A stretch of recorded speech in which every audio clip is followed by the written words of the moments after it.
ವೀಕ್ಷಕರೇ, ಮೃಗಾಲಯ ಸಫಾರಿ ಯಾವುದೇ ಆಗಲಿ ವನ್ಯಜೀವಿಗಳು ಇರುವ ಪ್ರದೇಶಕ್ಕೆ ಹೋದಾಗ ಬಹಳ ಎಚ್ಚರಿಕೆಯಿಂದ ಇರಬೇಕು.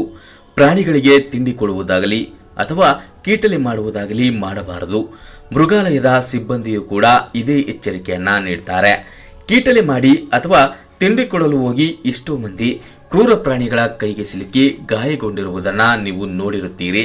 ಕೆಲವೊಂದು ಸಂದರ್ಭದಲ್ಲಿ ಪ್ರಾಣ ಹೋಗಿರುವುದು ಉಂಟು. ಪ್ರಾಣಿಗಳ ಮೂಡು ಒಂದೇ ರೀತಿ ಇರುವುದಿಲ್ಲ. ಕೆಲವೊಮ್ಮೆ ಏನೂ ಮಾಡದೆ ಬಿಟ್ಟು ಬಿಡಬಹುದು.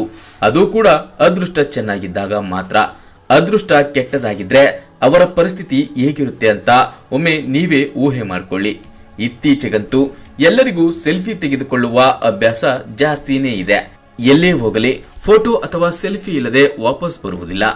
ಮೃಗಾಲಯ ಅಥವಾ ಸಫಾರಿಗೆ ಹೋದರಂತೂ ಮೊಬೈಲ್ ಕೈಯಲ್ಲೇ ಹಿಡಿದಿರ್ತಾರೆ.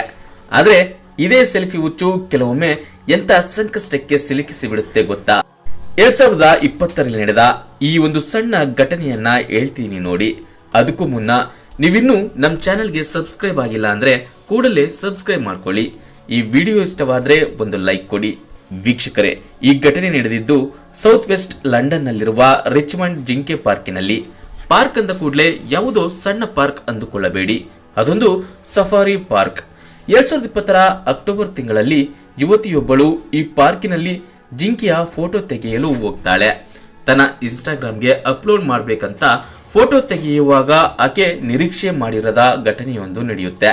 ಏನಾಯಿತು ಅಂದ್ರೆ, ಫೋಟೋ ತೆಗೆಯಲು ಯುವತಿ ಜಿಂಕೆ ಹತ್ತಿರ ಬಂದಾಗ ಅದು ಏಕಾಏಕಿ ದಾಳಿ ಮಾಡಲು ಮುಂದಾಯಿತು. ಯುವತಿ ಸೆಲ್ಫಿ ತೆಗೆಯಲು ಟ್ರೈ ಮಾಡ್ತಿದ್ದಂತೆ ಆಕೆಯನ್ನ ನೋಡಿದ ಜಿಂಕೆ ಕೋಪದಿಂದಲೇ ತನ್ನ ಎರಡೂ ಕಾಲುಗಳನ್ನ ಮೇಲಕ್ಕೆ ಎತ್ತಿ ಯುವತಿಯ ಹಿಂಬದಿಗೆ ಗುದ್ದಿ ಮುಂದಕ್ಕೆ ಬೀಳಿಸಿತು. ಜಿಂಕೆ ಸಾಧು ಸ್ವಭಾವದ ಪ್ರಾಣಿ ಅಂದ್ಕೊಂಡ್ರೆ ಅದು ನಿಮ್ಮ ತಪ್ಪು. ಮೂಡ್ ಸರಿ ಇಲ್ಲ ಅಂದ್ರೆ ಯಾವ ಪ್ರಾಣಿಯಾದ್ರೂ ಅಷ್ಟೇ ತನ್ನ ಇನ್ನೊಂದು ಮುಖವನ್ನ ತೋರಿಸಿಬಿಡುತ್ತದೆ. ಅಷ್ಟಕ್ಕೂ ಆ ಜಿಂಕೆಯ ಮೂಡ್ ಯಾಕೆ ಕೆಟ್ಟಿತ್ತು ಅಂದ್ರೆ, ಅಕ್ಟೋಬರ್ನಿಂದ ಡಿಸೆಂಬರ್ ವರೆಗೆ ಜಿಂಕೆಗಳಿಗೆ ಮಿಲನ ಸಮಯ. ಈ ಟೈಮ್ನಲ್ಲಿ ಗಂಡು ಜಿಂಕೆಗಳು ಹೆಣ್ಣು ಜಿಂಕೆಗಳನ್ನ ಹುಡುಕಿಕೊಂಡು ಅಲೆದಾಡ್ತಿರ್ತವೆ. ಸಂಗಾತಿ ಸಿಗದೇ ಇದ್ದಾಗ ತುಂಬಾ ಬೇಸರದಲ್ಲಿರುತ್ತವೆ. ಈ ಸಂದರ್ಭದಲ್ಲಿ ಯಾರೇ ಎದುರಿಗೆ ಬಂದರೂ ಅವರ ಮೇಲೆ ದಾಳಿ ಮಾಡುತ್ತವೆ. ಮದವೇರಿದ ಆನೆಯಂತೆ ಜಿಂಕೆ ಕೂಡ ದಾಳಿ ಮಾಡುತ್ತವೆ. ಮಿಲನದ ಸಮಯದಲ್ಲಿ ಸಾವಿರಾರು ಜಿಂಕೆಗಳು ಪಾರ್ಕಿನ ಸುತ್ತ ರೌಂಡ್ ಆಗ್ತಾ ಇರ್ತವೆ.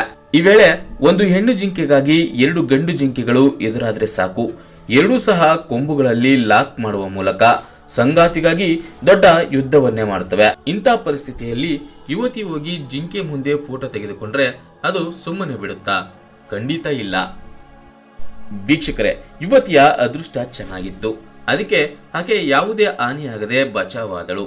ಅದೇಕೆಂದ್ರೆ ಘಟನೆ ನಡೆದ ಪಕ್ಕದಲ್ಲೇ ರಿಚ್ಮಂಡ್ ಪಾರ್ಕಿನ ಪೊಲೀಸರು ಗಸ್ತು ತಿರುಗುತ್ತಿದ್ರು. ಜಿಂಕೆಯನ್ನ ಓಡಿಸಿ ಯುವತಿಯನ್ನ ಕಾಪಾಡಿದ್ರು. ಆದ್ರೆ ಈ ಒಂದು ಘಟನೆ ಎಲ್ಲರಿಗೂ ಒಂದು ಲೆಸನ್ ಆಗಬೇಕು. ಪ್ರಾಣಿಗಳು ಯಾವ ಪರಿಸ್ಥಿತಿಯಲ್ಲಿ ಇರುತ್ತವೆ ಅನ್ನೋದನ್ನ ನಾವು ಅರ್ಥ ಮಾಡ್ಕೊಳ್ಳೋದೇ ಇಲ್ಲ. ನಮ್ಮ ಸ್ವಾರ್ಥಕ್ಕಾಗಿ ಪ್ರಾಣಿಗಳ ಫೋಟೋ ಹಿಡಿಯಲು ಹೋಗ್ತೀವಿ. ಹುಡುಗಿಯ ಅದೃಷ್ಟವೇನೋ ಚೆನ್ನಾಗಿತ್ತು. ಒಂದು ವೇಳೆ ಆ ಸ್ಥಳದಲ್ಲಿ ಯಾರೂ ಕೂಡ ಇರದೆ ಹೋಗಿದ್ರೆ ಏನಾಗ್ತಿತ್ತು ಅಂತ ಒಮ್ಮೆ ಯೋಚಿಸಿ ನೋಡಿ. ಪ್ರಾಣಿಗಳ ಖಾಸಗಿತನವನ್ನ ಗೌರವಿಸೋಣ ಅಂತ ಹೇಳ್ತಾ ಈ ವಿಡಿಯೋ ಮುಗಿಸುತ್ತೇನೆ. ಈ ವಿಡಿಯೋ ಇಷ್ಟವಾಗಿದ್ರೆ ಒಂದು ಲೈಕ್ ಕೊಡಿ. ನೀವಿನ್ನೂ ನಮ್ಮ ಚಾನೆಲ್ಗೆ ಸಬ್ಸ್ಕ್ರೈಬ್ ಆಗಿಲ್ಲ ಅಂದ್ರೆ ಈ ಕೂಡಲೇ ಸಬ್ಸ್ಕ್ರೈಬ್ ಮಾಡ್ಕೊಳ್ಳಿ. ಮುಂದಿನ ವಿಡಿಯೋದಲ್ಲಿ ಮತ್ತೆ ಸಿಗ್ತೀನಿ. ಅಲ್ಲಿಯವರೆಗೆ ಟೇಕ್ ಕೇರ್.